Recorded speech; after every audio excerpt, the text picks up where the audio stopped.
ആനന്ദ തുന്തിലരാകുന്ന ചില മുഖങ്ങളുണ്ട്, ആനന്ദത്തിൽ ആറാടുന്ന ചില മുഖങ്ങളുണ്ട്. ഈ ദുനിയാവിൽ അവര് പണിയെടുത്തതിന്റെ പേരിൽ അവരവിടെ സംതൃപ്തരാണ്. അല്ലാഹുവേ, ഞാൻ പള്ളിയിൽ പോയി നിസ്കരിക്കാ, നമസ്കാരം കഴിഞ്ഞിട്ട് ഞാൻ ഒരാളെ പറ്റിയും പച്ചയിറച്ചി തിന്നിട്ടില്ല, ഒരാളെ പറ്റിയും പരദൂഷണം പറഞ്ഞിട്ടില്ല, ആരോട് ഞാൻ കയർത്തിട്ടില്ല, ആരോട് ഞാൻ വിഷമം പങ്കുവച്ചിട്ടില്ല. ഞാൻ എന്റെ കാര്യം നോക്കിയിട്ട് ജനങ്ങൾക്ക് എന്തെങ്കിലും ഗുണം ചെയ്യാൻ പറ്റുമെങ്കിൽ ചെയ്തിട്ട് ഞാൻ എന്റെ വീട്ടിലേക്ക് പോയി തമ്പുരാനെ ഇവിടെ ചെയ്ത ഓരോ പ്രവർത്തനങ്ങളുടെ പേരിൽ പരലോകത്ത് സംതൃപ്തരാണ് അവര്. അവരുടെ മുഖം അല്ലാഹു പറയുന്നു, ആനന്ദ തുന്തിലരാകുന്ന ചില മുഖമുള്ളവരാ. അവരുടെ അല്ലാഹു അവർക്ക് കൊടുക്കുന്ന പ്രതിഫലം എന്തെന്നറിയോ? ഫീ ജന്നത്തിൻ ആലിയ, ഉന്നതമായ സ്വർഗത്തിലാണ് അവരുള്ളത്. അല്ലാഹു കൊടുക്കുന്ന ജന്നത്ത് എന്ന തോട്ടമുണ്ടല്ലോ, അടിവാരത്തരുവി ഒഴുകുന്ന ആരാമങ്ങളല്ല കൊടുക്കുന്നത്. ഫീ ജന്നത്തിൻ ആലിയ, ഏറ്റവും ടോപ്പിലുള്ള വസ്തുവാണ്, തോട്ടമാണല്ല കൊടുക്കുന്നത്. ലാ തസ്മഉ ഫീഹാ ലാഗിയ, അവിടെ യാതൊരു പാഴ്കാര്യങ്ങളും അവരെ കേൾക്കേണ്ടി വരൂല. അവിടെ സഭ്യതയില്ലാത്ത വാക്കുകളില്ല, അവിടെ മോശപ്പെട്ട വർത്തമാനങ്ങളില്ല, അവിടെ ഒറ്റപ്പെടുത്തലുകളും കുറ്റപ്പെടുത്തലുകളുമില്ല, ആരോടും വൈഷമ്യവും വൈമനസ്യവും വൈക്ലഭ്യവുമില്ല. ഫീഹാ ഐനുൻ ജാരിയ, കളകളാരവം മുഴക്കുന്ന അരുവികൾ അല്ലാഹു ആ തോട്ടത്തിൽ കൊടുത്തു. ഫീഹാ സുറുറും മർഫൂഅ, ഉയർന്നു നിൽക്കുന്ന കിടക്കകൾ അല്ലാഹു കൊടുത്തു. അവർക്ക് അല്ലാഹു കൊടുക്കുന്നത് ഫീഹാ സുറുറും മർഫൂഅ, ഇങ്ങനെ ഉയർന്ന തലത്തിലുള്ള ഒരുപാട് കട്ടിലുകൾ അല്ലാഹു കൊടുത്തു. ശരീർ പടച്ച തമ്പുരാൻ അവിടെ കൊടുത്തു. വാക്കുവാബം ഇങ്ങനെ അല്ലാഹു മനോഹരമായ കോപ്പകൾ കൊടുത്തു. എന്തിനാ? ഈ കളകളാരവം മുഴങ്ങുന്ന അരുവിയിൽ നിന്ന് കോരിക്കൊടിക്കാൻ. എന്നിട്ടോ വനമാരിക്കുമസ്ഫൂഫായി വെച്ചിരിക്കുന്ന തലയിണകൾ അല്ലാഹു കൊടുത്തു. ഒന്ന് ചിന്തിച്ചു നോക്കണം, ഒരു നല്ല ഏതെങ്കിലും നല്ല ക്വാളിറ്റിയുള്ള ഒരു സ്റ്റാർ ഹോട്ടലിൽ നമ്മൾ കയറിയാൽ, ഏറ്റവും ടോപ്പിലത്തെ നിലയിൽ നമ്മൾ എത്തിക്കഴിഞ്ഞാൽ, അതിനകത്തേക്ക് തുറന്നങ്ങ് കയറുമ്പോ അതിന്റെ നാലു ഭാഗത്ത് ഇങ്ങനെ ചെറിയ അരുവികൾ പോലെ, ഇങ്ങനെ ഒരു ജലാശയം പോലെ ഒരു ചെറിയ ഏതെങ്കിലും നിലയിലുള്ള വെള്ളത്തിന്റെ ഒഴുക്ക് ഉണ്ടെങ്കിൽ അതെത്ര മനോഹരമാണ്. അതിൽ നല്ല ഉയർന്ന കിടക്കകൾ വിരിച്ചിട്ടുണ്ട്, അതിന്റെ നാലു ഭാഗത്തും ഇങ്ങനെ മനോഹരമായ കോപ്പകൾ വെച്ചിരിക്കുകയാ. വരി വരിയായി നിരനിരയായി വെച്ചിരിക്കുന്ന ഒരുപാട് തലകണകളുണ്ട്. വിധാനിച്ചിട്ടിരിക്കുന്ന പരവതാനിയാ, എത്ര മനോഹരമായ വിരിയാണ് വിരിച്ചിട്ടിരിക്കുന്നത്. ഇതാർക്കാണല്ല കൊടുക്കുന്നതെന്നറിയോ? ഇതൊന്നും നമുക്ക് പറഞ്ഞാ തിരിയൂല. ഏതെങ്കിലും ഒരു ചെറിയ കുഞ്ഞിനോട് മൊബൈലുണ്ട്, മൊബൈലിൽ വലിയ ലോകമുണ്ട്, അമേരിക്കയുടെ പ്രസിഡന്റ് ആകാൻ പോകുന്ന ഡൊണാൾഡ് ട്രംപിനെ ഇവിടെ ഇരുന്ന് കാണാ എന്നൊക്കെ കുഞ്ഞുങ്ങൾ പ്രസവിക്കപ്പെട്ട ഉടനെ പറഞ്ഞാൽ അതിങ്ങനെ കരയലല്ലാതെ, അതിങ്ങനെ കളിക്കലല്ലാതെ മറ്റൊന്നുണ്ടാവൂല. അവൻ വളർന്നു വന്നാൽ, എന്നിട്ടവൻ ട്രംപിനെ ഒന്ന് ഫോൺ ചെയ്താൽ, അല്ലെങ്കിൽ വിദേശത്തുള്ളവരുമായിട്ട് ആശയവിനിമയം നടത്തുമ്പോഴാണ് അവന് മനസ്സിലാകുന്നത്. പക്ഷേ കുഞ്ഞുങ്ങളോട് പറഞ്ഞാൽ അവർക്ക് തിരിയൂല. എന്നതുപോലെ നമ്മൾ നാളെ പടച്ചോന്റെ കോടതിയിലെത്തി വിചാരണ കഴിഞ്ഞിട്ട് സ്വർഗത്തിൽ പോകുമ്പോഴാണ് ഫീ ജന്നത്തിൻ ആലിയ, ഉയർന്ന കിടക്കകളും തോട്ടങ്ങളും അരുവികളും പടച്ചോ തരുമ്പോൾ അതിനെ മനസ്സിലാക്കാൻ കഴിയുന്നത് എപ്പോഴാണ്? ഇപ്പൊ ചെറിയ കുഞ്ഞുങ്ങളോട് മൊബൈലിനെ പറ്റി പറയുന്നത് പോലെ പ്രസവിക്കപ്പെട്ട ആ കുഞ്ഞുങ്ങളോട് നമ്മൾ കമ്പ്യൂട്ടറിനെ പറ്റി പറയുന്നത് പോലെ നമുക്ക് തിരിയുള്ളൂ. ഈ പറയപ്പെട്ട പ്രതിഫലമല്ല കൊടുക്കുന്നത് ആർക്കാണ്? അല്ല പറയുന്നു, ഇവിടെ എന്ത് ചെയ്താലും അതിൽ സംതൃപ്തി. അൽഹംദുലില്ലാ, ഞാൻ 2 മണിക്കൂർ വഅള് കേട്ടു. മറ്റേ കൊട്ട് ആദ്യം പറഞ്ഞില്ല, ഏത് അത് കാണാൻ വന്നില്ലേ? അത് പിന്നെ ഈ പറഞ്ഞതോ അൽഹംദുലില്ലാ ഖുർആൻ കേട്ടു. ഈ സരസിൽ നിന്ന് മരിച്ചുപോയാൽ, ഈ സരസിൽ ഇപ്പൊ നിങ്ങൾക്ക് പരിശുദ്ധ റൗളയിൽ പോകണമെങ്കിൽ എത്ര രൂപ കൊടുക്കണം?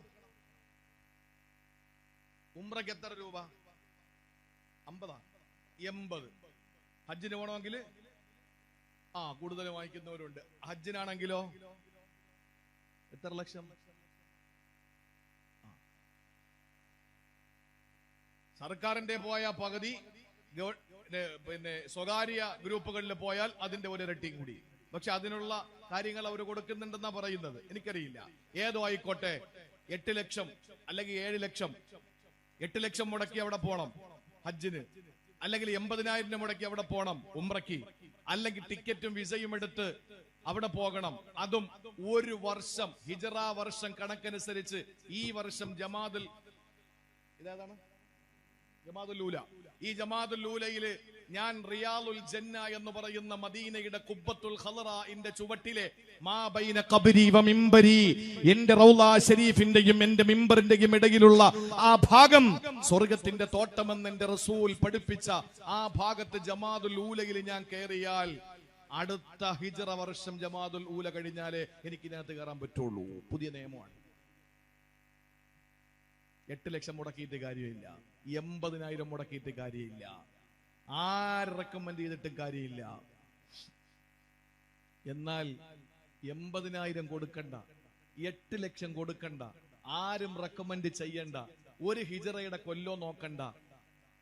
സംഘാടകര് കുറച്ച് കസേര എടുത്തിട്ട് 2-3 ബോക്സും വെച്ച് ഒരാളെ പ്രസംഗത്തിന് വിളിച്ച് വീടാന്തരം കയറി ഇറങ്ങി നാട് മുഴുവനും അനൗൺസ് ചെയ്ത് ഒരു വഅലുണ്ട് എന്ന് പറഞ്ഞ് ആ വഅലിനെ ക്ഷണിക്കുമ്പോ എന്നെ കൊണ്ട് പറ്റൂല എന്ന് പറയുന്നത് ഈ സദസ്സിന്റെ മഹാത്മ്യം തിരിച്ചറിയാത്തത് കൊണ്ടാണ്. ആ പറയപ്പെട്ട സ്ഥലമില്ലേ, റൗളയുടെയും മിമ്പറിന്റെയും ഇടയിൽ അതേ ബഹുമാനം, അതേ ആദരവ് ഈ സദസ്സിൽ ഉണ്ടെന്ന് നബി മുഹമ്മദ് മുസ്തഫ. അതാണ്. അങ്ങനെയൊക്കെ ഉണ്ടോ? അങ്ങനെയൊക്കെ ഉണ്ട്. അങ്ങനെയൊക്കെ ഉണ്ടെന്നല്ല, അങ്ങനെ ഉള്ളൂ. യാതൊരു വ്യത്യാസവുമില്ല. അല്ലാഹുവിന്റെ റസൂല് പറഞ്ഞതാണ്, അങ്ങനെ ഇവിടെ വന്ന് 2 മണിക്കൂർ ചെലവഴിച്ചാൽ ബാങ്ക് വിളിച്ചു പള്ളിയില്. ആ പള്ളിയില് ബാങ്ക് കേട്ടപ്പോൾ ആ ബാങ്ക് വിളിക്ക് ഉത്തരം കേട്ടുകൊണ്ട് പള്ളിയിലേക്ക് പോയി. അവിടെ കിറ്റ് കൊടുക്കുന്നില്ല, അവിടെ അവലും പഴവും കൊടുക്കുന്നില്ല, അവിടെ ചോറും ഇറച്ചിയും കൊടുക്കുന്നില്ല, അവിടെ അരി കൊടുക്കുന്നില്ല, അവിടെ ഒന്നും കൊടുക്കുന്നില്ല. ഞാൻ പോകുന്നത് എന്റെ പടച്ചവനോടുള്ള ബാധ്യത നിറവേറ്റാനാണ്, എന്റെ കടമ നിർവഹിക്കാനാണ്. പള്ളിയിൽ നിന്ന് ബാങ്ക് വിളിച്ചത് എന്നെ വിളിച്ചതാണ്. 8,000 രൂപ ശമ്പളം വാങ്ങുന്ന മുഅദ്ദിന്റെ നാവിലൂടെ വിളിച്ചത് പടച്ചോനാണ്, അല്ലാഹുവാണ് വിളിച്ചത്. വരിക വരിക വരിക, ഹയ്യ അലസ്സലാ, വരൂ നിസ്കാരത്തില്, ഹയ്യ അലൽ ഫലാ, ഇതാണ് വിജയം, ഇതാണ് വിജയം, വരൂ എന്ന് ബാങ്കിന്റെ നാദം കേട്ടപ്പോൾ അവിടേക്ക് ചെന്നിട്ട് നമസ്കാരം നിർവഹിച്ചതിന്റെ പേരില് അല്ല പറയുന്നു, നാളെ പരലോകത്ത് സംതൃപ്തനാണ്. ഇവിടത്തെ പരിശ്രമം അവിടെ അവന് സംതൃപ്തി കൊടുത്തു. ആ ഒരൊറ്റ കാരണം കൊണ്ട് അല്ലാഹു തആല കൊടുക്കുന്ന മുഖം അല്ല പറയുന്നു, ആനന്ദിക്കുന്ന മുഖം. ആദ്യം പറഞ്ഞത് പേടിച്ചിട്ട് കുമ്പിടുന്ന മുഖം. ഇതിങ്ങനെ തലയെടുപ്പോടെ നിൽക്കാൻ. ഇവിടെ ഞാൻ ചെയ്തു പടച്ചോനെ, ഒരുത്തനെയും കാണിക്കാനല്ല, ആരെയും കാണിക്കാനല്ല, ഞാൻ ആത്മാർത്ഥമായിട്ട് ചെയ്തതാണ് എന്ന് പറഞ്ഞിട്ട് നാളെ പരലോകത്ത് നിൽക്കാൻ കഴിയണം. അല്ലാഹു തൗഫീഖ് തരട്ടെ. ഇനി മൂന്നാമത്തെ മുഖം കേട്ട് തരട്ടെ മനസ്സിലാക്കാൻ. മൂന്നാമത്തെ മുഖം ഏതെന്നറിയോ? മൂന്നാമത്തെ മുഖം സൂറത്തു അബസവതവല്ല എന്ന് തുടങ്ങുന്ന അധ്യായത്തിൽ അല്ലാഹു പരിചയപ്പെടുത്തി മൂന്നാമത്തെ മുഖം. നാളെ ആഖിറത്തിലെ മുഖമാണ് ഈ പറയാൻ പോകുന്ന മുഖം. അല്ലാഹു നമുക്ക് നൽകി അനുഗ്രഹിക്കുമാറാവട്ടെ. എന്താണെന്നറിയോ അതിന്റെ പ്രത്യേകത? അല്ലാഹു പറയുന്നു, വുജൂഹു യൗമഇദിൻ മുസ്ഫിറാ, വുജൂഹു യൗമഇദിൻ മുസ്ഫിറാ. നാളെ പരലോകത്ത് പടച്ച തമ്പുരാന്റെ കോടതിയിലെത്തുമ്പോ അവന്റെ മുഖം പ്രകാശിക്കുന്നതാ. മുസ്ഫിറ എന്ന് പറഞ്ഞാല് മുളിയാ, ലംഘുന്നതാണ്, ലംഘുന്നതാ. പ്രോജ്വല പ്രഭാപൂരിതമായ മുഖത്തോടെ, നല്ല തുടുത്തിരിക്കുന്ന മുഖത്തോടെ പരലോകത്തല്ലാന്റെ കോടതിയിലെത്തുന്നതാ. എന്നിട്ട് ലാഹിക്കത്തും മുസ്തബിശിറ, ചിരിച്ച് പുഞ്ചിരി തൂക്കിക്കൊണ്ടാ വരുന്നത്. 14 രാവിന്റെ പൗർണമി പൗർണമിയെ പോലെ പ്രശോഭിക്കുന്ന സുന്ദരമായ വദനവുമാകട്ടെ പടച്ചവന്റെ കോടതിയിൽ വരുന്നതാ. സഹോദരങ്ങളെ, അള്ളാഹുവിന്റെ ഖുർആൻ പരിചയപ്പെടുത്തുന്നു, ആ പരലോകത്ത് പടച്ചവന്റെ മുന്നിലെത്തുമ്പോ പുഞ്ചിരിക്കുന്ന സന്തോഷത്തിന്റെ മുഖം നമുക്ക് കിട്ടാൻ നമ്മൾ ചെയ്യേണ്ട അമലുകൾ എന്തൊക്കെയാണെന്നറിയോ? തഫ്സീറുകളിൽ കാണാം. ഒന്നാമതായി നമ്മൾ ചെയ്യേണ്ടത് ഖിയാമുൽ ലൈൽ. രാത്രി ഒന്ന് നിസ്കരിച്ചാൽ മതി. രാത്രി നിസ്കരിച്ചാൽ നാളെ പരലോകത്ത് പോകും മുഖം വെളുത്തിരിക്കും. അള്ളാഹു നമുക്ക് ഭാഗ്യം തരട്ടെ. രാത്രി ഇശാ മുതൽ സുബഹി വരെ ഞാൻ ഉറങ്ങാറില്ല ഉസ്താദെ, ഫുള്ള് ഇബാദത്താണ്. അങ്ങനെ പറയുന്ന ഒരാളിനെ നിങ്ങൾ എന്താ പറയാ? ഞാൻ മഗ്‌രിബിന് പള്ളിയിൽ വന്നാ പിന്നെ സുബഹി കഴിഞ്ഞിട്ടാണ് പോകുന്നത്, അങ്ങനെ പറയുന്ന ഒരാളിനെ നിങ്ങൾ എന്ത് പറയും? നല്ലവനാണോ മോശമാണോ? ഇന്നലി ഐനിക്കാലേക്ക് ഹക്ക. ഇസ്ലാം എത്ര സിമ്പിളാണ്, ഇസ്ലാം എത്ര മനോഹരമാണ്. വേണമെങ്കിൽ അള്ളാഹ് പറഞ്ഞൂടെ, രാത്രി മുഴുവൻ നീ ഉറക്കൊഴിച്ചിരിക്കും, നിനക്ക് സ്വർഗം ഞാൻ തരാം എന്ന് അല്ല പറഞ്ഞില്ല. അല്ല പറഞ്ഞ തത്തജാഫ ജുനൂബുഹും അനിൽ മലാജി, കിടന്നുറങ്ങിയിട്ട് എണീക്കണമെന്നാണ്. ഇശാ കഴിഞ്ഞ് കിടന്നുറങ്ങണം, എന്നിട്ട് നീ രാത്രിയുടെ 3-ാം യാമത്തിൽ എഴുന്നേക്കണം. സഹറിന്റെ സമയം, വബിൽ അസ്ഹാർ ഹും യസ്തഗ്ഫിറൂൻ. സഹറിന്റെ സമയം എപ്പോഴാണ്? റമളാനിലെ ഇടയത്താണ് കുടിക്കുന്ന സമയം, ബാങ്ക് വിളിക്കുന്നതിന് കുറച്ച് മുമ്പ്. ആ സമയത്ത് എഴുന്നേക്കണം. എന്തായാലും സുബഹിക്ക് എഴുന്നേക്കൂലേ? നമ്മള് സുബഹിക്ക് എഴുന്നേക്കുന്നവരല്ലേ? ആ സുബഹിക്ക് എഴുന്നേക്കുന്നതിന് ഒരു അരമണിക്കൂർ മുമ്പ് നമ്മൾ എഴുന്നേക്കണം. എഴുന്നേറ്റിട്ട് എന്ത് വേണം? ആ സമയത്ത് നമ്മൾ അള്ളാഹ്ക്ക് വേണ്ടി 2 റക്അത്ത് നമസ്കരിച്ചാൽ അള്ളാഹുവിന്റെ റസൂല് പറയുകയാ, നാളെ പരലോകത്ത് നിന്റെ മുഖം പ്രശോഭിക്കുന്നതാ, പ്രകാശിക്കുന്നതാ. ആ പ്രകാശിക്കുന്ന വദനം അള്ളാഹു നിനക്ക് തരണമെങ്കിൽ പാതിരാ നമസ്കാരം നിർവഹിക്കണമെന്നാണ്. ഹസൻ ബസരി റളിയല്ലാഹു തആല അൻഹുവിനോട് വന്നിട്ട് ഒരാള് പറയുന്നുണ്ട്, ഈ രാത്രിയിലെ നിസ്കാരത്തിന്റെ ഗൗരവം പറയാൻ ഇതിനപ്പുറം വേറൊന്നും വേണ്ട, ഒരുപാട് പറയാനുണ്ട്, അതിന്റെ ആവശ്യമില്ല, അതാ ഈ പറയാൻ പോകുന്ന ഒരൊറ്റ കാര്യം മതി. ഹസൻ ബസരി തങ്ങളെടുക്കൽ വന്നിട്ട് ഒരാൾ പറഞ്ഞു, തങ്ങളെ, ഈ ഭൂമിയിൽ തെറ്റ് ചെയ്യുന്ന ഒരു മനുഷ്യൻ അള്ളാഹു എന്തെങ്കിലും പരീക്ഷണം കൊടുക്കൂലേ? അതെ, കൊടുക്കും. എനിക്ക് ഇന്ന് വരെ ഒരു പരീക്ഷണം അല്ല തന്നില്ല, എല്ലാ വിജയവും അള്ളാഹു എനിക്ക് തന്നു. ശ്രദ്ധിക്കണം, എല്ലാ അനുഗ്രഹവും എനിക്ക് അല്ല തന്നു. പൈസക്ക് പൈസ, മക്കൾക്ക് എങ്ങോട്ട് തിരിഞ്ഞാലും മക്കള്, എവിടെ നോക്കിയാലും ബാങ്ക് ബാലൻസ്, എവിടെ നോക്കിയാലും വാങ്ങിക്കൂട്ടിയ വസ്തുക്കൾ, എവിടെ പോകാനും നല്ല വില പിടിച്ച വാഹനങ്ങൾ, ഇഷ്ടമുള്ളത് കഴിക്കാൻ എന്റെ വീട്ടിൽ എല്ലാ നിലയിലുമുള്ള വർണ്ണക്കൂട്ടുകളും രുചിക്കൂട്ടുകളും, ഇതൊക്കെ എനിക്കുണ്ട്. പക്ഷെ ഞാൻ അള്ളാഹുവിനോട് പല തിന്മകളും ചെയ്തിട്ടുണ്ട്. എന്നെ അള്ളാഹു ഒരു നിലയ്ക്ക് ഇവിടെ ഒന്നും നിഷേധിച്ചില്ലല്ലോ പടച്ച തമ്പുരാൻ, എല്ലാം എനിക്ക് തരുകയാണല്ലോ എന്ന് ചോദിച്ചു. ഹസൻ ബസരി തങ്ങൾ ഒറ്റ ചോദ്യം ചോദിച്ചു, നീ തഹജ്ജുദ് നിസ്കരിക്കുമോ? നിനക്ക് സുബഹിക്ക് മുമ്പ് എഴുന്നേറ്റ് നിസ്കരിക്കാൻ അള്ളാഹു ഇതുവരെ ഭാഗ്യം തന്നോ? ഇല്ല. അത് തന്നെയാണ് നിനക്ക് അള്ളാഹു തന്ന ഏറ്റവും വലിയ പരീക്ഷണം. പിന്നെ എല്ലാം ദുനിയാവിൽ കിട്ടിയെന്ന് എങ്ങനെ പറയും? ഏറ്റവും വിലപിടിപ്പുള്ള സാധനം തഹജ്ജുദിന്റെ സമയത്ത് എഴുന്നേറ്റ് നിസ്കരിക്കലാണ്. അത് നിനക്ക് അല്ല തന്നോ? ഇല്ല. കുറെ പൈസ തന്നു, അത് നാളെ കള്ളം കയറിയാൽ ഒട്ടിച്ചുകൊണ്ട് പോകും.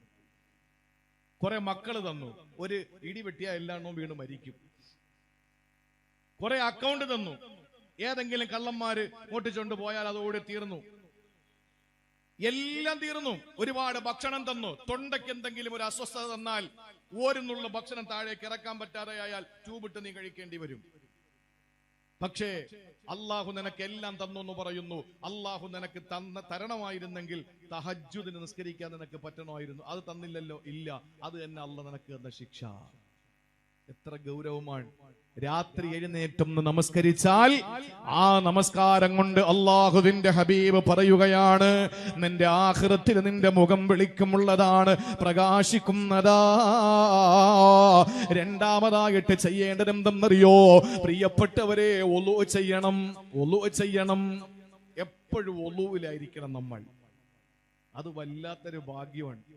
ബിലാൽ ഇബ്നു റബാഹ് റളിയല്ലാഹു അൻഹുവിന്റെ അടുക്കൽ ഒരിക്കൽ മിറാജിന്റെ യാത്ര കഴിഞ്ഞോ, സ്വർഗം കണ്ടിട്ടോ ഒക്കെ റസൂലുള്ളാഹി തങ്ങൾ വന്നിട്ട് ബിലാൽ തങ്ങളോട് ചോദിച്ചു, ബിലാലെ, അയ്യു അമലിൻ അമിൽത ഫിൽ ഇസ്ലാം, നീ മുസ്ലിം ആയിട്ട് എന്താണ് ചെയ്തത്? നീ എന്തോ ഒരു അമല് ചെയ്തിട്ടുണ്ട്. എന്താ റസൂലെ അങ്ങനെ? ഞാൻ സ്വർഗത്തിൽ ഇങ്ങനെ നടന്നു പോകുമ്പോ എന്റെ മുന്നിൽ നിന്റെ ചെരുപ്പിന്റെ ശബ്ദം ഞാൻ കേട്ടു, നിന്റെ കാൽ പെരുമാറ്റം ഞാൻ കേട്ടു. അതിന് മാത്രം നീ എന്ത് അമലാണ് ചെയ്തത്? ബിലാൽ റളിയല്ലാഹു അൻഹു പറഞ്ഞു, യാ റസൂലല്ലാഹ്, എന്റെ ജീവിതത്തിൽ വുളു ഇല്ലാത്ത നിമിഷമില്ല.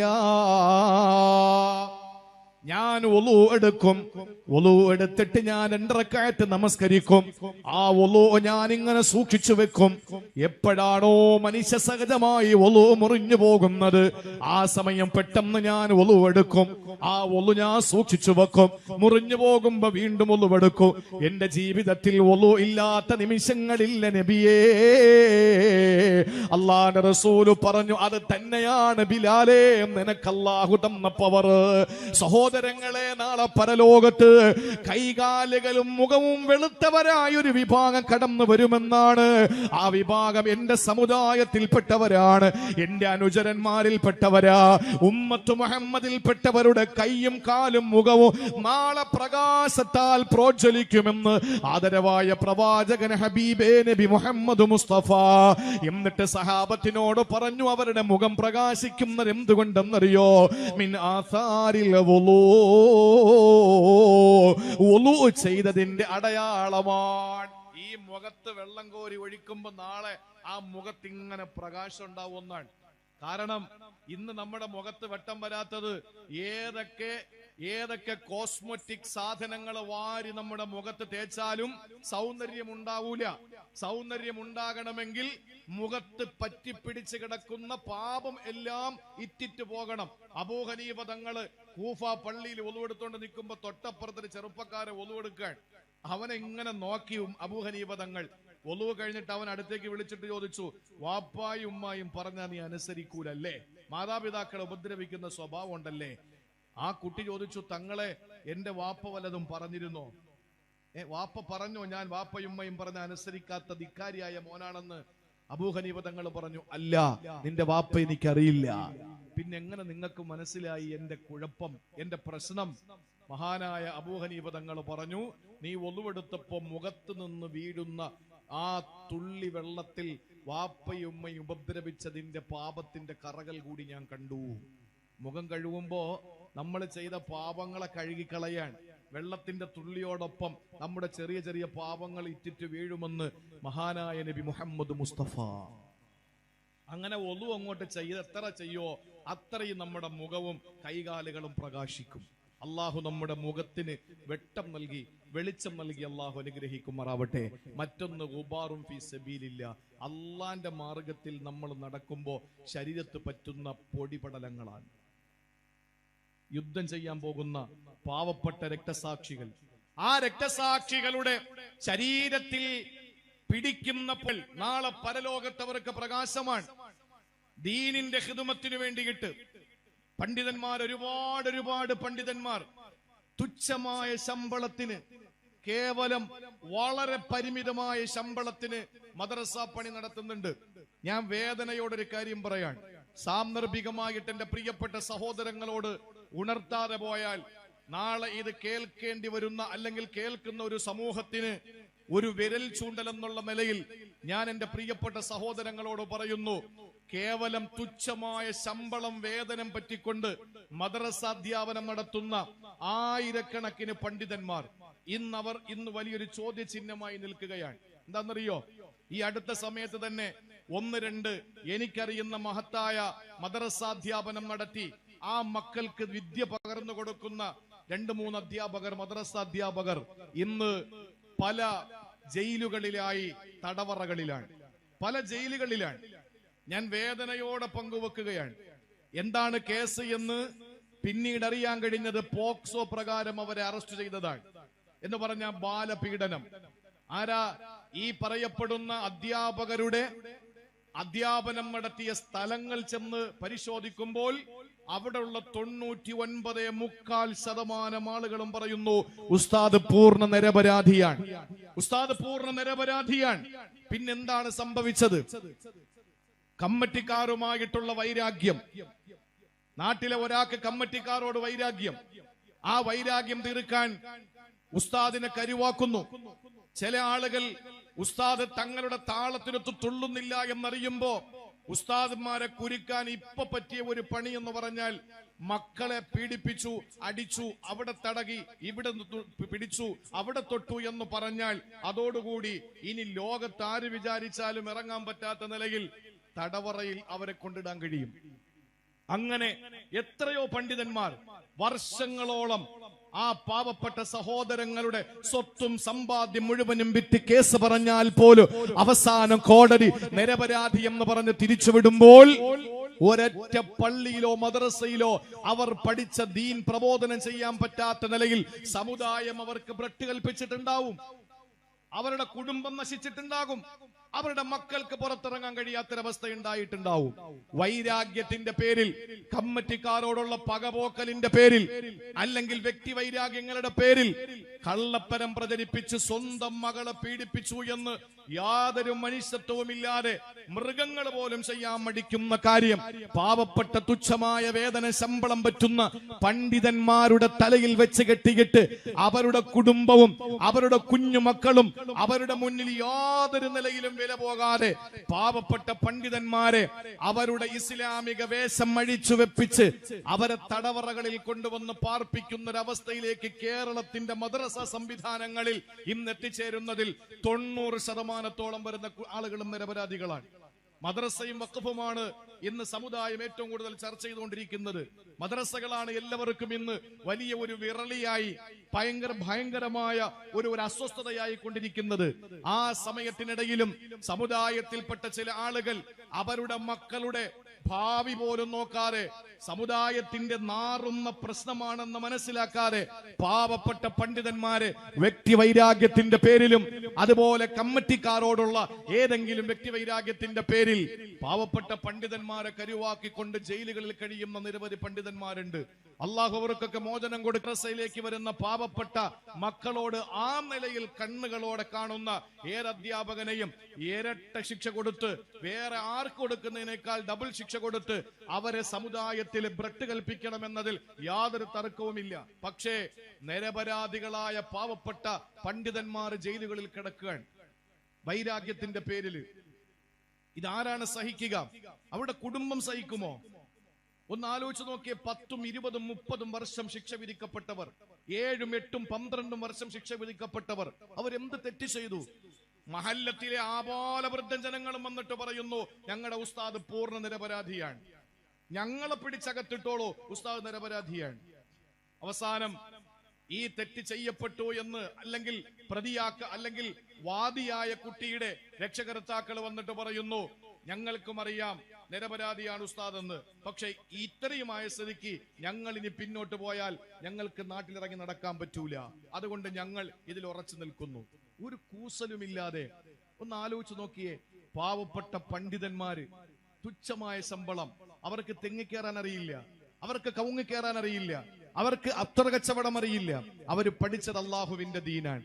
ചെറിയ ശമ്പളത്തിന് ദീനി ഖിദ്മത്ത് നടത്തുമ്പോ ആ പാവപ്പെട്ട മതപണ്ഡിതന്മാരോട് എനിക്കൊരൊറ്റ കാര്യമാണ് ഈ സമൂഹത്തോട് പറയാനുള്ളത്, മദ്രസാധ്യാപകരോട് പറയാനുള്ളത്, നമ്മളെ ഏൽപ്പിക്കപ്പെട്ട കാര്യം നമ്മൾ പഠിപ്പിക്കുക. അല്ലാതെ ഒരു കാരണവശാലും കുട്ടികൾ പഠിച്ചോ, അവർ നന്നായിട്ട് ശ്രദ്ധിക്കുന്നുണ്ടോ എന്ന് നോക്കാൻ നിൽക്കരുത്. ഞാൻ എന്റെ പലരോടും ഞാൻ പറഞ്ഞ കാര്യമാണ്. നമ്മളെ ഏൽപ്പിച്ച ഡ്യൂട്ടി നമ്മൾ നിർവഹിക്കുക, നമ്മൾ പഠിപ്പിച്ചു കൊടുക്കുക. ആ കുട്ടികൾ പഠിക്കുകയോ പഠിക്കാതിരിക്കുകയോ ചെയ്യട്ടെ. അങ്ങനെ വരുമ്പോ സംഭവിക്കുന്ന എന്താണ്? സമൂഹത്തിൽ, സമുദായത്തിൽ മതബോധം നഷ്ടപ്പെടും. അതിന് കാരണമാരാണ്? നമ്മൾ തന്നെയാണ്, രക്ഷകർത്താക്കൾ തന്നെയാണ്. പാവപ്പെട്ട പണ്ഡിതന്മാർ നമ്മളൊക്കെ കാലഘട്ടത്തിൽ പഠിക്കുന്ന സമയത്ത് പള്ളിയിൽ നിന്നൊരു അടി കിട്ടിയാൽ വീട്ടിൽ പറയാൻ മടിക്കും. കാരണം വീട്ടിൽ നിന്നും കിട്ടും തല്ല് 2 എണ്ണം, വീട്ടിൽ നിന്നും കിട്ടും. ഉസ്താദന്മാരുടെ തല്ലും അടിയും കിട്ടിയവരാണ് എപ്പോഴും രക്ഷപ്പെട്ടിട്ടുള്ളത്. ജിബ്രീൽ അലൈഹിസ്സലാം നബി തങ്ങൾക്ക് പരിശുദ്ധ ഖുർആന്റെ ആദ്യ സന്ദേശം കൊടുക്കുമ്പോ ജിബ്രീൽ, എന്നെ മുറുക്കി പിടിച്ചു ജിബ്രീൽ, എന്നെ അമർത്തി പിടിച്ചു ജിബ്രീൽ, എന്നെ ചേർത്ത് പിടിച്ചു ജിബ്രീൽ എന്ന് അഷ്റഫുൽ ഖൽഖ് പറഞ്ഞത് ശിക്ഷയാണ്. വായിക്ക്, അമർത്തി പിടിച്ചു, വായിക്ക്, അത് ശിക്ഷയാണ്. ആ ശിക്ഷ കിട്ടിയവരൊക്കെ രക്ഷപ്പെട്ടിട്ടുണ്ട്. പക്ഷെ ഇന്നോ എന്റെ പ്രിയമുള്ള സഹോദരങ്ങളെ, ഒന്ന് ശിക്ഷിക്കാൻ പോലും, ഒരു താക്കീത് കൊടുക്കാൻ പോലും പറ്റാത്ത നിലയിൽ ആ മക്കളുടെ രക്ഷകർത്താക്കൾ മദ്രസയോടുള്ള അവരുടെ സമീപനം, അല്ലെങ്കിൽ സമുദായത്തിനകത്തുള്ള ആളുകൾക്ക് വൈരാഗ്യങ്ങളുടെ പേരിൽ ആകെ കാട്ടിക്കൂട്ടാൻ പറ്റുന്നത് മതപണ്ഡിതന്മാരുടെ നേരെയാണ്. അള്ളാഹു നമ്മളെയൊക്കെ കാത്തുരക്ഷിക്കട്ടെ. രണ്ടാമത്തെ കാര്യം, എല്ലാ മഹല്ല് ഭാരവാഹികളും കമ്മിറ്റിക്കാരും മദ്രസകളിൽ CCTV ക്യാമറ വെക്കണം. എന്റെ അഭിപ്രായമാണ്. നിങ്ങൾക്ക് ഉൾക്കൊള്ളാം, നിങ്ങൾക്ക് വേണമെങ്കിൽ നിഷേധിക്കാം. എന്താ ക്യാമറ വെച്ചാൽ ഗുണമെന്നറിയോ? ഒരു നിരപരാധി ശിക്ഷിക്കപ്പെടില്ല. കൃത്യമായി നമുക്കെടുത്ത് കാണിച്ചു കൊടുക്കാം. അങ്ങനല്ലേ ഉസ്താദേ? അദബും മര്യാദയും പഠിക്കാൻ വരുന്ന കുട്ടികളുടെ മുമ്പിൽ, മറ്റു കുട്ടികളുടെ മുന്നില്, സ്വന്തം മക്കളുടെ മുന്നില് ഒരു വാപ്പ അല്ലെങ്കിൽ ഒരു അധ്യാപകൻ ഏറ്റവും മോശക്കാരനായി മാറുന്നു. നമുക്ക് സഹായിക്കാൻ കഴിയില്ല. സാമ്പത്തികമായ എന്തെങ്കിലും പ്രശ്നമാണെങ്കിൽ സഹായിക്കാം. പക്ഷേ ഇങ്ങനെയുള്ള കേസിൽ അകപ്പെടുന്ന ആളുകളെ എങ്ങനെയാണ് സഹായിക്കാൻ കഴിയുക? നിരപരാധിയാണെങ്കിൽ പോലും സമുദായത്തിൽ ഒരിക്കലും സഹായിക്കാൻ പറ്റാത്ത നാറുന്ന കേസായി മാറി അവരെ പിടിച്ചകത്തിടാനുള്ള ശ്രമങ്ങൾ എത്ര കിരാതമാണ്. അള്ളാഹു ബോധം കൊടുക്കട്ടെ എന്ന് ഈ സന്ദർഭത്തിൽ ഞാൻ പ്രാർത്ഥിക്കുകയാണ്. അതുകൊണ്ട് പ്രിയപ്പെട്ട സഹോദരങ്ങളെ, അള്ളാന്റെ ദീനിനു വേണ്ടി നമ്മൾ പ്രവർത്തിക്കുമ്പോൾ പൊടിപടലങ്ങൾ ശരീരത്തെ പറ്റിയാൽ അവിടെയൊക്കെ നാളെ പ്രകാശം ഉണ്ടാവും. അങ്ങനെ പ്രകാശിക്കുന്ന മുഖം നമുക്ക് നാളെ കിട്ടണം. അള്ളാഹു തൗഫീഖ് തരട്ടെ. എന്നാൽ ഇനി നാലാമതൊരു മുഖമുണ്ട്. അതേ അധ്യായത്തിൽ അല്ലാഹ് പറയുകയാണ്,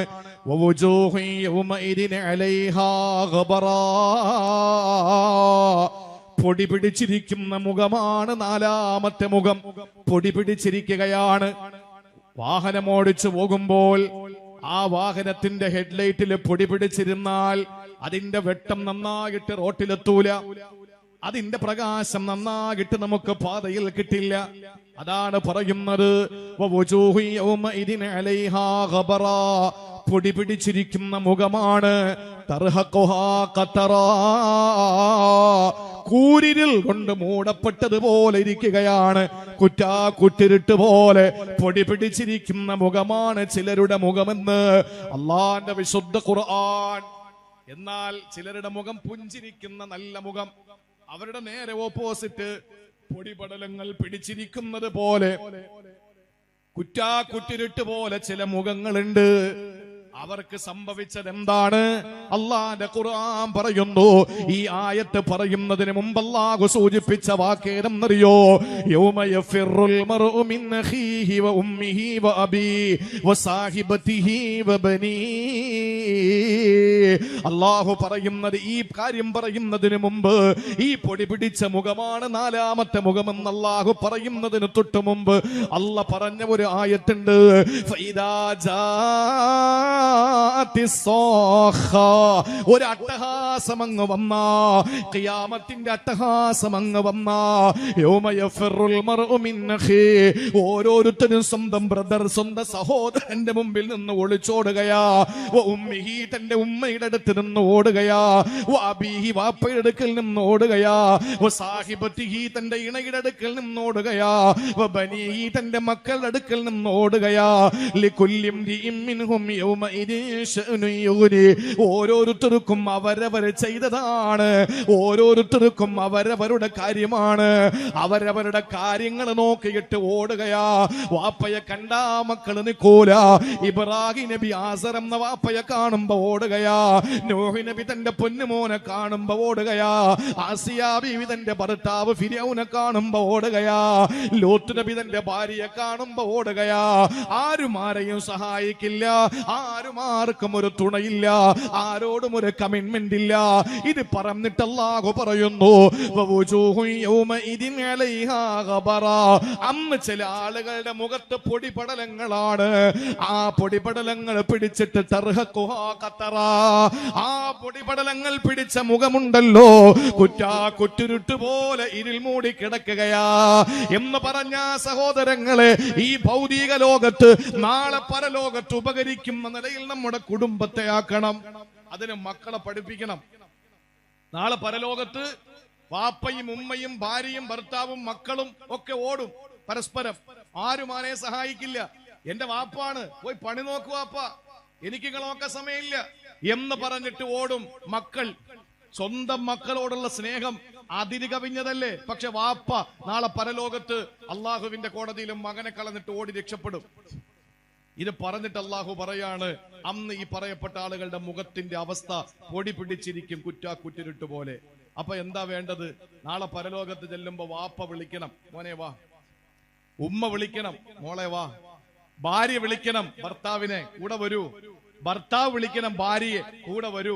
ആ നിലയിൽ ഇവിടെ നമ്മൾ ഒരു കുടുംബ ജീവിതത്തെ കെട്ടിപ്പടുത്തണം. അതാണ് ഖുർആൻ പറഞ്ഞ ജന്നാത്തു അദ്നിൻ യദ്ഖുലൂനഹാ വമൻ സലഹ മിൻ ആബാഇഹിം വഅസ്വാജിഹിം വദുരിയാതിഹിം, നാളെ സകുടുംബ സമേതം അല്ലാഹുവിന്റെ സ്വർഗ്ഗത്തിൽ.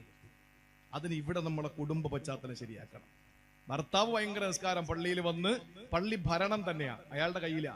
വീട്ടിലെ ഭാര്യ നിസ്കാരമില്ല. ഭാര്യ 5 വഖത്ത് നമസ്കാരവും കൃത്യമായി നിർവഹിക്കുന്നു. ഭർത്താവോ പള്ളി എന്താണെന്ന് വരെ കണ്ടിട്ടില്ല. ഈ ഭർത്താവിനെ രക്ഷപ്പെടുത്താൻ ഭാര്യയ്ക്ക് കഴിയൂല. വാപ്പ അല്ലെങ്കിൽ ഉമ്മ മക്കളെ ഏറ്റവും നല്ല ഉദാത്തമായ നിലയിലുള്ള ആരാധനയും ഉത്കൃഷ്ടമായ നിലയിലുള്ള സമീപനവും മാതാപിതാക്കൾക്ക്. മക്കൾക്കോ അനുസരണയില്ല. കഞ്ചാവ്, MDM, മദ്യപാനം, പുകവലി, ഈ നിലയിൽ മോശമായ രീതിയിൽ മക്കൾ പോകുന്നു. ഈ മക്കളെ രക്ഷപ്പെടുത്താൻ നാളെ പരലോകത്ത് വാപ്പാക്ക് പറ്റൂല. മകൻ പള്ളിയിൽ ഇബാദത്ത്, നിസ്കാരം, എല്ലാം നല്ല കാര്യങ്ങളിലെ മുമ്പന്തിയില്, വാപ്പ വെള്ളം അടിച്ചുകൊണ്ട് ഓടയില്. ഈ വാപ്പായെ രക്ഷപ്പെടുത്താൻ പള്ളിയിൽ വരുന്ന മോന് നാളെ പരലോകത്ത് പറ്റൂല. ഈ വീട് ഇസ്ലാമിക ചിട്ട അനുസരിച്ചുള്ള വീടായാൽ ഈ വാപ്പാക്കും മോനും അവിടെ ജന്നാത്തു അദ്നിൻ യദ്ഖുലൂനഹാ വമൻ സലഹ മിൻ ആബാഇഹിം വഅസ്വാജിഹിം വദുരിയാതിഹിം, സകുടുംബ സമേതം അല്ലാഹുവിന്റെ സ്വർഗ്ഗത്തിൽ പോകാൻ കഴിയും. അല്ലാഹു തൗഫീഖ് തരട്ടെ. ഇനി അഞ്ചാമതൊരു മുഖമുണ്ട്. വിശുദ്ധ ഖുർആൻ പറയുകയാണ്, അഞ്ചാമത്തെ മുഖമേതെന്നറിയോ? വുജൂഹു യൗമഇദിൻ നാളിറാ. ആ പറയുന്ന അഞ്ചാമത്തെയും ആറാമത്തെയും മുഖം സൂറത്തുൽ ഖിയാമയിലാണ്. ആദ്യത്തെ 2 മുഖം പറഞ്ഞ ഗാഷിയ, രണ്ടാമത് 2 മുഖം പറഞ്ഞത് അബസ. ഇനി 2 മുഖങ്ങളുണ്ട്, 5 മാറും. അഞ്ചാമത്തെ മുഖം അല്ലാഹു പറയുന്നത് സൂറത്തുൽ ഖിയാമയിലാണ്. അവരുടെ മുഖത്തിന്റെ പ്രത്യേകത പരലോകത്ത് യൗമഇദിൻ നാളിറാ, എത്ര പ്രസന്നമാണെന്നറിയോ? നല്ല കാണാൻ മൊഞ്ചുള്ള മുഖമാണ്. ആ പ്രസന്നത എപ്പോഴാണ് വരുന്നത്? ഇലാ റബ്ബിഹാ നാളിറാ, അവന്റെ പടച്ചവനിലേക്ക് ഇങ്ങനെ നോക്കുമ്പോ, അല്ലാഹു റബ്ബുൽ ഇസ്സത്തിലേക്ക് ഇങ്ങനെ നോക്കുമ്പോ, അല്ലാഹുവിലേക്ക് കണ്ണും നട്ടിങ്ങനെ നിൽക്കുമ്പോ അവന്റെ മുഖം വല്ലാതെ പ്രകാശിക്കുന്നതാണ്. അല്ലാഹനെ കാണുമ്പോ ഉള്ള വെട്ടം. പടച്ചോനെ കാണാനല്ലേ നമ്മൾ ഇബാദത്തെടുക്കുന്നത്. ഞാൻ ഈ സദസ്സിൽ ചോദിക്കാണ്, സ്വർഗം വാങ്ങാൻ ആരൊക്കെ നിസ്കരിക്കുന്നു എന്ന് ചോദിച്ചാൽ പലരും കൈപൊക്കും. ഞങ്ങൾക്ക് സ്വർഗം മതി. നരകത്തിൽ പോകാതിരിക്കാനാണ് ഞാൻ കള്ളു കുടിക്കാത്തതെന്ന് ചിന്തിക്കുന്നവര് കൈപൊക്കാൻ പറഞ്ഞാൽ എല്ലാ ആളുകളും കൈപൊക്കും. കാരണം നമ്മൾ കള്ളു കുടിക്കാതിരിക്കുന്നതും പലിശ വാങ്ങാതിരിക്കുന്നതും നരകം പേടിച്ചിട്ടാണ്. ഇത് രണ്ടും ആകരുത്. ഇത് കച്ചവടക്കാരുടെ മൈൻഡാണ്. കച്ചവടക്കാരുടെ മൈൻഡ് എന്താ? ഇവിടെ വെക്കണം, അവിടെ അടിക്കണം. അത് കച്ചവടക്കാരുടെ മൈൻഡാ. പക്ഷെ അങ്ങനെ ആകരുത് നമ്മുടെ ആരാധനകൾ. സ്വർഗം വാങ്ങാനല്ല നമ്മുടെ നിസ്കാരം. പിന്നെന്തിനാ? നരകം കിട്ടുന്നതിനെ പേടിച്ചുകൊണ്ടാകരുത് നിസ്കാരം നമ്മൾ നിസ്കരിക്കുന്നത് അല്ലെങ്കിൽ ഉപേക്ഷിക്കാതിരിക്കുന്നത്. എന്തിനാ? നരകവും സ്വർഗവും നമ്മുടെ പ്രശ്നമേ ആകരുത്. മഹാന്മാര് പറഞ്ഞിട്ടുണ്ട്, പടച്ചോനെ നിനക്കിഷ്ടം ഞങ്ങളെ നരകത്തിയിടലാണോ? ഇട്ടോ, ഞങ്ങൾ റെഡിയാ. ഞങ്ങൾക്ക് സ്വർഗോ നിന്റെ നരകത്തിനെ പേടിയോ നിന്റെ സ്വർഗത്തിലേക്ക് അത് അമിതമായ ആഗ്രഹമോ ഒന്നുമല്ല ഞങ്ങൾക്കുള്ളത്. ഞങ്ങൾക്ക് വേണ്ടത് നിന്നെയാണ്. ഞങ്ങൾക്ക് നിന്നെ കിട്ടിയാൽ മതി.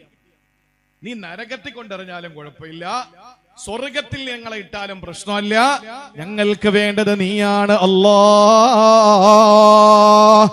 റാബിയത്തുൽ അദബിയ്യ റളിയല്ലാഹു അൻഹാ വലത് കയ്യില് പച്ചവെള്ളവും ഇടത് കയ്യില് തീക്കട്ടയുമായിട്ട് ഓടുകയാ. ആ സമയത്ത് ആളുകൾ ചോദിച്ചു, റാബിയ എങ്ങോട്ടാണ്? ഈ വലത്തെ കൈയിരിക്കുന്ന പച്ചവെള്ളം അല്ലാഹുവിന്റെ നരകത്തിൽ ഒഴിച്ചിട്ട് തീ കെടുത്താൻ പോവുകയാ. ഇടത്തെ കൈയിരിക്കുന്ന തീക്കട്ട കൊണ്ടുവന്ന് സ്വർഗത്തിൽ എറിഞ്ഞിട്ട് കരിക്കാൻ പോവുകയാ. ആളുകൾ ചോദിച്ചു, റാബിയ നിന്റെ കയ്യിലെ പച്ചവെള്ളം കൊണ്ട് കെടാനുള്ളതാണോ റബ്ബിന്റെ നരകം? നിന്റെ കയ്യിലിരിക്കുന്ന തീക്കട്ട കൊണ്ട് കരിയാനുള്ളതാണോ പടച്ചോന്റെ സ്വർഗം? റാബിയത്തുൽ അദബിയ തങ്ങൾ പറഞ്ഞു, അല്ലെന്നറിയാം. പക്ഷേ ഇവിടെ കുറെ ആളുകൾ നിസ്കരിക്കുന്നത്, ഇബാദത്ത് എടുക്കുന്നത് അല്ലാഹുവിന്റെ സ്വർഗം മോഹിച്ചുകൊണ്ടാ, തെറ്റുകളിൽ നിന്ന് മാറി നിൽക്കുന്നത് നരകത്തെ പേടിച്ചുകൊണ്ടാണ്. അങ്ങനെ ആകരുതെന്ന് എനിക്ക് നിർബന്ധമുണ്ട്. ചോദിച്ചു റാബിയ, പിന്നെന്തിനാണ് നിസ്കാരം, പിന്നെന്തിനാണ് സുഹൃതങ്ങള്, പിന്നെന്തിനാണ് സൽക്കർമ്മങ്ങള്? ആ സമയത്ത് റാബിയത്തുൽ അദബിയ തങ്ങൾ പറയുകയാ, നമ്മുടെ ഏറ്റവും പ്രധാനപ്പെട്ട ലക്ഷ്യം ഒന്ന്, അത് എന്റെ പടച്ചോനെ എനിക്ക് കിട്ടലാ. ഒരു പെണ്ണിനെ മോഹിച്ച് എന്താ നിന്റെ ഉദ്ദേശം? അവളെ കിട്ടലല്ലേ, അല്ലാതെ അവളുടെ വാപ്പാട സ്വത്താണോ, അവളുടെ വാപ്പാക്കിണ്ട കാറാണോ? നീ എന്തിനാണ് ആഗ്രഹം? നിനക്ക് അവളെ കിട്ടണം, അതാണല്ലോ. പടച്ച തമ്പുരാനെ നമുക്ക് കിട്ടണം. അല്ലാതെ സ്വർഗം അവൻ തരുന്ന ഗിഫ്റ്റാണ്, സമ്മാനമാണ്. എനിക്ക് വേണ്ടത് എന്റെ പടച്ചവനാണ്. ആ പടച്ചവനെ നാളെ നമുക്ക് കിട്ടും. എവിടെ? അള്ളാഹുവിന്റെ കോടതിയിൽ വെച്ച് നാം വിജയശ്രീലാളിതരായി സ്വർഗപ്രവേശനം ലഭിക്കുന്ന സന്ദർഭത്തിൽ അള്ളാഹു നമ്മളെ, അവൻ നമുക്ക് വേണ്ടി അവനെ തന്നെ ഇങ്ങ് തരും. അതിനെന്ത് വേണം? ഫമൻകാന യർജു ലിഖാ റബ്ബിഹി ഫൽയഅമൽ അമലൻ സ്വാലിഹാ വലാ യുശ്രിക് ബിഇബാദത്തി റബ്ബിഹി അഹദാ. അള്ളാഹുവിന് വേണ്ടിയിട്ട് മാത്രമാകണം നമ്മുടെ ആരാധന, കൂട്ടത്തിൽ ഒരാൾക്കും വേണ്ടിയാകരുത്. ഇബാദത്ത് സൽക്കർമ്മം ചെയ്യണം, ഷിർക്ക് ചെയ്യരുതെന്നാണ് ഈ പറഞ്ഞതിന്റെ അർത്ഥം. സൽക്കർമ്മവും ചെയ്ത് കൂടെ ഷിർക്കും ചെയ്യുന്ന ആരെങ്കിലും ഉണ്ടോ? ഇത് രണ്ടും വൈരുദ്ധ്യമല്ലേ? ഒരാള് സൽക്കർമ്മം ചെയ്താൽ അയാൾക്ക് ഷിർക്ക് ചെയ്യാൻ പറ്റില്ല. ഫൽയഅമൽ അമലൻ സാലിഹ, സൽക്കർമ്മം ചെയ്യണം, വലാ യുശ്രിക് ബിഇബാദത്തി റബ്ബി, അതാ ഷിർക്ക് ചെയ്യരുത്. അപ്പോ ഇത് ഏത് ഷിർക്ക? മൈനർ ഷിർക്കാണ്. ഷിർക്കുൻ അസ്ഗർ, ചെറിയ ഷിർക്ക്. അതേതാ? അരിയ, ലോകമാന്യത. പള്ളിയിലെ ഉസ്താദ് നിൽക്കാൻ, അപ്പൊ ഞാൻ നല്ല പുള്ളിയാന്ന് കാണിക്കാൻ വേണ്ടിയിട്ടൊരു നിസ്കാരം. പള്ളിയിലെ സെക്രട്ടറിക്ക്, അപ്പം ഉസ്താദിന്, ഞാൻ ജമാഅത്തിന് മാത്രമല്ല അല്ലാതെയൊക്കെ നിസ്കരിക്കുമെന്ന് അറിയിക്കാൻ വേണ്ടി ഉസ്താദിന്റെ ഒരു നിസ്കാരം. ഇതൊക്കെ അതിൽ പെടും, ജനങ്ങൾക്ക് വേണ്ടിയിട്ടുള്ളതിൽ പെടും. അവൻ അല്ലാഹയെ കിട്ടൂല. എന്ത് ചെയ്താലും ആത്മാർത്ഥമാണ്. ആളുകൾ എന്തോ പറഞ്ഞോട്ടെ, എന്റെ റബ്ബിനെ എങ്ങനെ കാണിച്ചാൽ മതി, എന്റെ റബ്ബിന് വേണ്ടിയാണ് ഞാൻ ചെയ്യുന്നത്. ആളുകൾ എന്തോ പറഞ്ഞോട്ടെ, എനിക്കതിന്റെ പ്രശ്നമല്ല. ആ ഒരു മൈൻഡ് നമുക്കുണ്ടായാൽ പടച്ചോനെ നമുക്ക് കിട്ടും. അല്ലാതെ നമ്മൾ ആർക്ക് വേണ്ടി എന്ത് ചെയ്താലും അല്ലാഹനെ കിട്ടൂല. അല്ലാഹനെ കിട്ടുമ്പോ നമ്മുടെ മുഖത്തിന്റെ പ്രത്യേകത,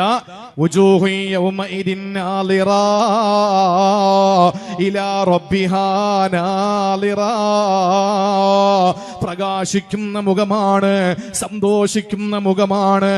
ആ മുഖം എന്റെ പ്രിയപ്പെട്ടവരെ, പ്രസന്നമായ മുഖം അല്ലാഹനെ കാണുമ്പോഴാണ്. ഇനി ആറാമത്തെ മുഖമേതെന്നറിയോ? അതേ സൂറത്തിൽ തന്നെ അല്ലാഹു പറയുകയാണ്,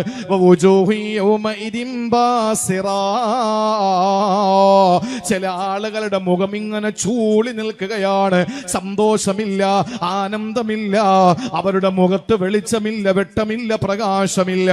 പിന്നെയോ ബാസിറ, അതായത് ചൂളിക്കിടക്കുകയാണ്. തളുന്നു അയ്യുഫഅല ബിഹാ ഫാഖിറ, അവർ ചിന്തിക്കുന്നത് നട്ടെല്ല് പൊട്ടിയെന്നാണ്.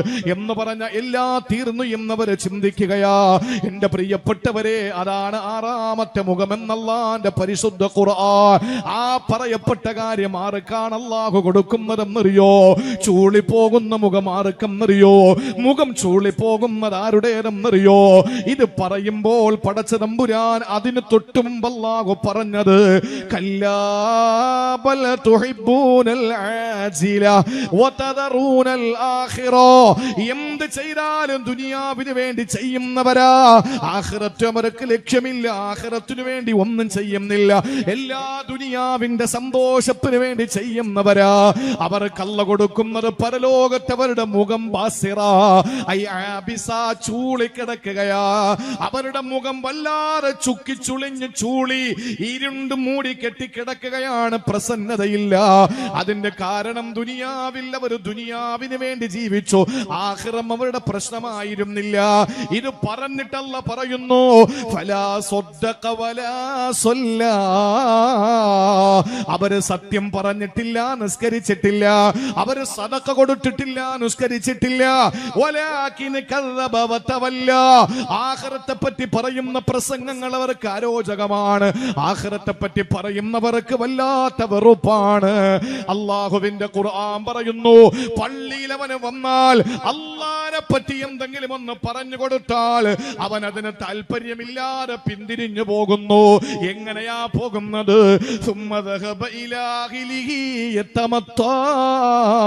അവന്റെ കുടുംബത്തിലേക്ക് അവന് അഹങ്കാരത്തോടെ പോവുകയാ.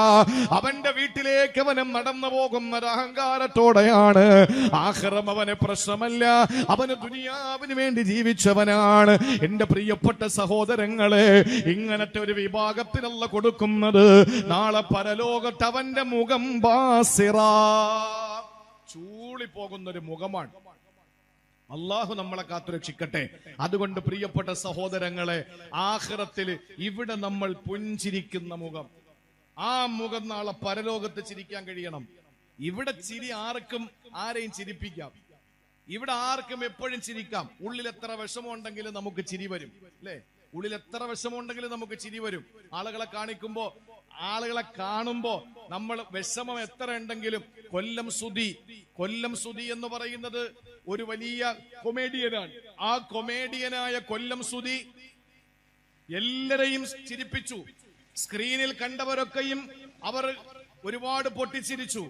പക്ഷെ ആ കൊല്ലം സുധിയുടെ വീട്ടിനകത്ത് ദുഃഖം പളം കെട്ടി നിൽക്കുന്നൊരവസ്ഥയായിരുന്നു. തലചായ്ക്കാൻ വീടില്ല. പിന്നീടാണ് മരണശേഷം വീട് കിട്ടിയത്. ജീവിതത്തിൽ ഒരുപാട് മാനസിക പ്രശ്നങ്ങളാണെന്ന് പറഞ്ഞ് ഒരു ഹോസ്പിറ്റലിലേക്ക് കടന്നുപോയ ഒരു മനുഷ്യൻ, എന്റെ കുട്ടിക്കാലം എന്ന അദ്ദേഹത്തിന്റെ ഗ്രന്ഥത്തിൽ അദ്ദേഹം എഴുതി.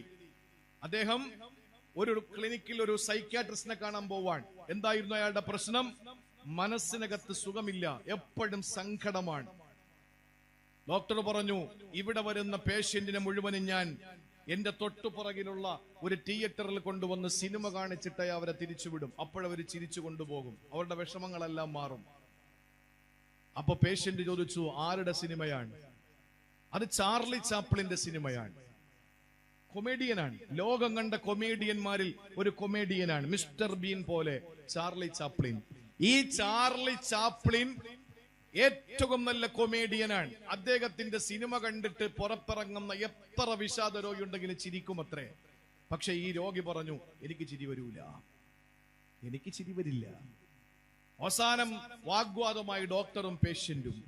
ഡോക്ടർ പറഞ്ഞു, ഇത്രയും നാൾ എന്റെ പരിചയത്തിൽ അതിനകത്ത് കയറി കണ്ടവരൊക്കെ ചിരിച്ചുപോയി, നിങ്ങൾക്ക് ഇത്ര ഉറപ്പെന്താ ഈ ചാർലി ചാപ്ലിന്റെ സിനിമ കണ്ടാൽ നിങ്ങൾക്ക് ചിരി വരൂല എന്ന്? നിങ്ങളുടെ മനസ്സിന്റെ വിഷാദം മാത്രം പോകില്ല എന്ന് നിങ്ങൾക്ക് എന്താ ഉറപ്പ്? എന്താ രോഗി പറഞ്ഞ മറുപടി എന്നറിയോ? എന്താ? ഡോക്ടറോട് പറഞ്ഞു, ആ ചാർലി ചാപ്ലിൻ ഞാനാണ് ചാർലി ചാപ്ലിൻ. എന്റെ സിനിമയാണ് നിങ്ങളുടെ ക്ലിനിക്കിന്റെ പുറകിലെ തിയേറ്ററിൽ ഓടുന്നത്, അതിലെ നടൻ ഞാനാണ്.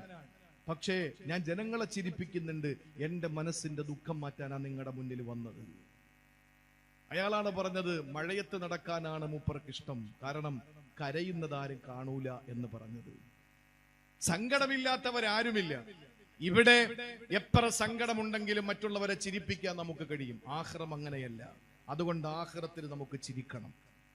നമ്മൾ ചിരിച്ച് നാളെ പരലോകത്തേക്ക് പോകണം. കാരണം നമ്മൾ ഇവിടെ വന്നപ്പോ പലരും ചിരിച്ചിരുന്നു, അല്ലേ? നമ്മളെ പ്രസവിച്ചപ്പോ ആരൊക്കെ ചിരിച്ചത്? ഉമ്മാക്ക് ഇച്ചിരി വേദനയൊക്കെ ഉണ്ടായി. ഇച്ചിരി വേദനയൊന്നും അല്ല, നമ്മളാണ് പറയുന്നത്, പെണ്ണുങ്ങൾ കേൾക്കരുത്. അവരും ഇപ്പൊ പറഞ്ഞു അങ്ങനെയായി. എങ്ങനാ പ്രസവിച്ചത്? സുഖപ്രസവമാണ്. ഓ, എന്തൊരു സുഖമാ, ചോദിച്ചു നോക്കണം. സുഖപ്രസവം. പ്രസവിച്ച് കുഞ്ഞ് പുറത്തേക്ക് വന്നപ്പോ ഉമ്മ ചിരിച്ചു, വാപ്പ ചിരിച്ചു, എല്ലാരും ചിരിച്ചു. അപ്പൊ കുട്ടി കരഞ്ഞു. ഇനി അവൻ വളർന്ന് ഇവൻ മരിക്കാൻ പോവാൻ. അന്ന് ഈ ചിരിച്ചവരൊക്കെ എന്ത് ചെയ്യും? കരയും. അപ്പൊ എങ്ങനെ യവൻ പോകണം? മുമ്പ് അവൻ ജനിച്ചപ്പോ യവൻ കരഞ്ഞോണ്ട് വന്നു, അപ്പൊ കൂടി നിന്നവരൊക്കെ ചിരിച്ചു. ഇപ്പൊ കൂടി നിന്നവരൊക്കെ കരയുന്നു. അപ്പൊ ഇവ എങ്ങനെ പോകണം? ചിരിച്ചോണ്ട് പോകണം. വലദത്ക ഉമ്മുക യബ്ന ആദമ ബാക്കിയാ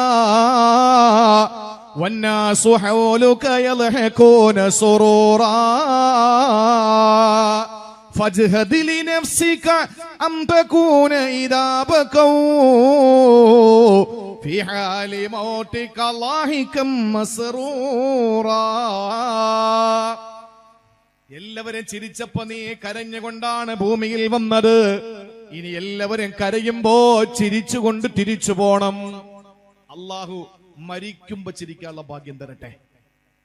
മരിക്കുമ്പോ ചിരിക്കാനുള്ള ഭാഗ്യം അള്ളാഹു തരട്ടെ.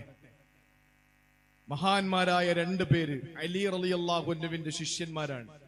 അവരൊരു തീരുമാനമെടുത്തു, ഞങ്ങൾ ഇനി സ്വർഗത്തിലാണോ നരകത്തിലാണോ എന്ന് അറിയുന്നവരെ ചിരിക്കൂല, അറിയുമ്പോഴേ ചിരിക്കുള്ളെന്ന് പറഞ്ഞു. മരിക്കുന്നവരെ ചിരിച്ചിട്ടില്ല. അവസാനം മയ്യത്ത് കുളിപ്പിച്ചവര് പറയുന്നു, മയ്യത്ത് കട്ടിലിൽ കിടന്ന് 2 പേരും ചിരിക്കാൻ. മരിച്ചതിന് ശേഷം അള്ളാഹു മരിക്കുമ്പോ ചിരിക്കാനുള്ള ഭാഗ്യം തരട്ടെ. ജീവിച്ചിരിക്കുമ്പോ ചിരി കുറച്ചു മതി, വൽ യബ്കു കസീറ ഒത്തിരി കരയും. ഇവിടെ ഈ ദുനിയാവിൽ ആരാണോ ചിരിച്ചുകൊണ്ട് പാപം ചെയ്യുന്നത് അവനെ കരയിപ്പിച്ചുകൊണ്ട് അള്ളാഹു നരകത്തിൽ പ്രവേശിപ്പിക്കുമെന്ന് നബി മുഹമ്മദ് മുസ്തഫ. എങ്ങനെ? ഇവിടെ ചിരിച്ചുകൊണ്ട് തെറ്റ് ചെയ്യുന്നവൻ, ഓ കള്ളു കുടിച്ചപ്പോ എന്തൊരു ചിരിയാണ്, അള്ളാഹു അവനെ കരയിപ്പിച്ച് നരകത്തിൽ കടത്തും. ഇവിടെ കരഞ്ഞുകൊണ്ട് ഇബാദത്തെടുത്തവനെ നാളെ അവിടെ ചിരിപ്പിച്ചുകൊണ്ട് സ്വർഗത്തിൽ കടത്തുമെന്ന് നബി മുഹമ്മദ് മുസ്തഫ. അതുകൊണ്ട് ഇവിടെ കുറച്ച് ചിരിച്ച് കൂടുതൽ കരയാൻ അള്ളാഹു തൗഫീക്ക് നൽകി അനുഗ്രഹിക്കുമാറാവട്ടെ.